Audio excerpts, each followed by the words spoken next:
말씀입니다. 에레미야서 33장 말씀을 보겠습니다. 에레미야 33장 에레미야 33장 1절 말씀부터 3절까지 말씀을 보겠습니다. 에레미야 33장 구약성경 1106페이지 33장 1절부터 3절까지 말씀을 보겠습니다. 에레미야가 아직 시대들에 갇혀 있을 때에 여호와의 말씀이 그에게 두 번째로 임하니라 이르시되 이를 행하시는 여호와 그것을 만들며 성취하시는 여호와 그의 이름을 여호와라 하는 이가 이와 같이 이르시도다. 너는 내게 부르짖으라. 내가 내게 응답하겠고 내가 알지 못하는 크고 은밀한 일을 내게 보이리라. 아멘. 아멘. 우리 에레미야 33장 1절부터 3절 이 말씀은 너무 잘 아는 말씀입니다. 오늘 이 말씀이 나오는 그 상황들을, 배경을 우리가 알면 더 은혜가 됩니다. 지금 에레미야가 하나님께서 말씀을 하셨죠. 아나돗에 있는 하나멜의 땅을 사라. 그래서 땅을 샀고 이제 그 뜻을 에레미야는 알고 있었어요. 알고 있었고 그래서 백성들에게도 이야기를 했고 또 그랬지만 하나님 앞에 다시 기도합니다. 에레미야가 왜 기도를 했을까요? 이 뜻을 알고 있었지만 자기 동족이 실제로 바벨론의 포로가 되고 처참하게 끌려가고 그 고난을 당하는 그런 부분들에 대한 하나님의 경륜, 섭리를 알고 있죠. 그럼에도 불구하고 하나님 앞에 다시 이 부분을 놓고 기도한 것을 보게 됩니다. 그랬을 때 하나님께서 응답을 하셨죠. 32장 우리가 32장 32장에 보면 나는 모든 육체의 하나님이라 내게 능치 못할 일이 있겠느냐 이렇게 말씀하신 것을 보게 됩니다. 그렇게 하나님이 이제 말씀을 해 주셨고 또 다시 회복할 것이다 이렇게 말씀을 해 주셨어요.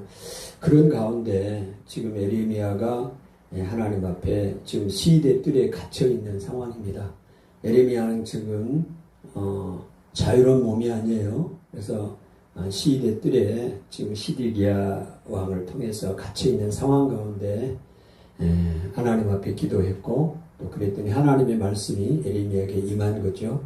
그래서 어떻게 말씀이 임했습니까? 33장을 보니까 에레미야가 아직 시대들에 갇혀 있을 때에 여호와의 말씀이 그에게 두 번째로 임하니라 이르시되 일을 행하시는 여호와 하나님은 일을 행하시는 여호와다.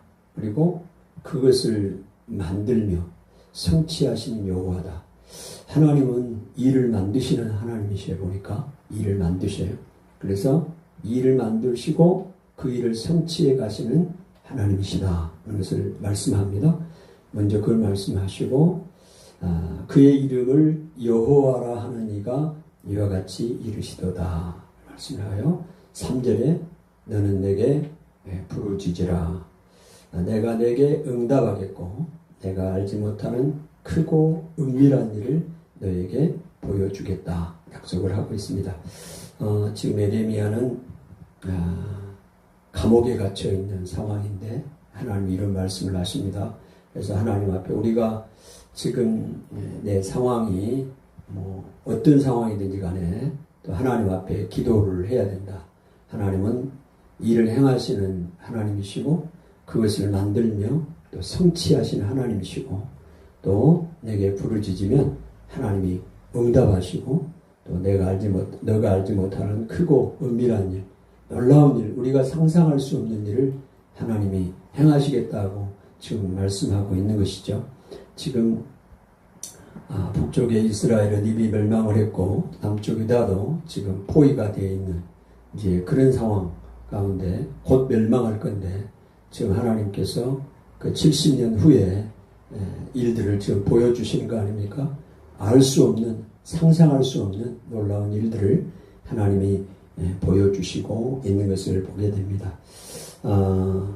그 예레미야가 이제 그 예레미야의 사역을 우리가 보면 그 예레미야의 사역을 통해서 회개가 일어났다든가 또 변혁이 일어났다든가 그런 일이 없어요. 예레미야의 사역은 거의 40년 동안 선지 사역을 했어요. 그렇지만 겉으로 볼 때는 예레미야가 정말 예레미야의 그 선포를 통해서 백성들이 변화가 일어났나요? 회개가 일어났나요?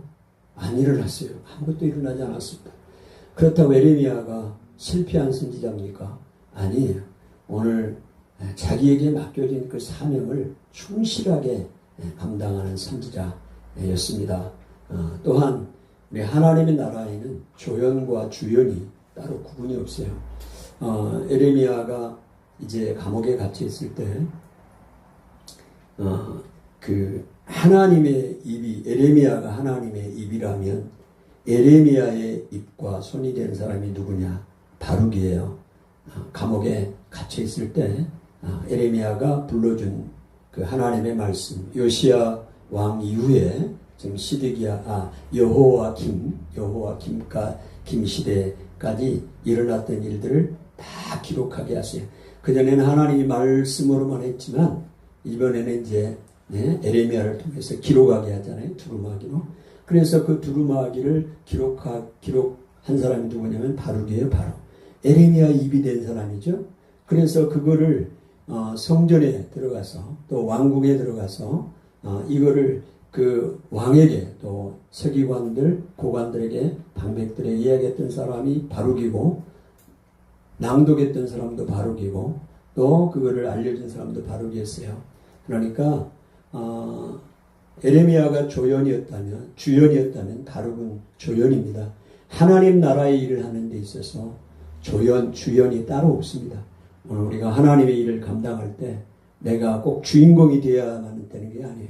하나님이 필요하면 주인공도 되고 또 엑스트라도 되고 조연도 되고 하나님의 일에 모두가 다 꼭 필요한 사람들이고 그 하나님 나라에 퍼즐을 맞춰가는데 한 조각이 없으면 그 퍼즐이 완성이 되지 않는 것처럼 오늘 우리 각 사람에게 하나님이 그런 사명을 주셨다는 것도 우리가 기억을 해야 합니다. 그리고 하나님께서 놀라운 일들을 행하고 부르짖으라고 이야기를 하고 있습니다. 다 알고 있지만 하나님 앞에 부르짖으라 그러면 하나님이 들으신다 약속하고 있습니다.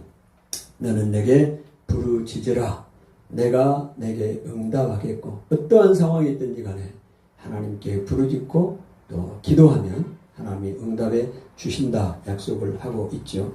29장 12절에도 동일한 말씀을 하고 있습니다. 29장 12절을 한번 볼까요? 29장 12절 13절 찾아봅시다. 예레미야 29장 12절 13절의 말씀도 보면 동일하게 말씀을 하고 있죠. 우리 11절부터 보면 여호와의 말씀이니라 너희를 향한 내 생각을 내가 하나니 평안이요 재앙이 아니니라 너희에게 미래와 희망을 주는 것이니라 말씀하시고 12절 13절을 보면 너희가 내게 부르짖으며 내게 와서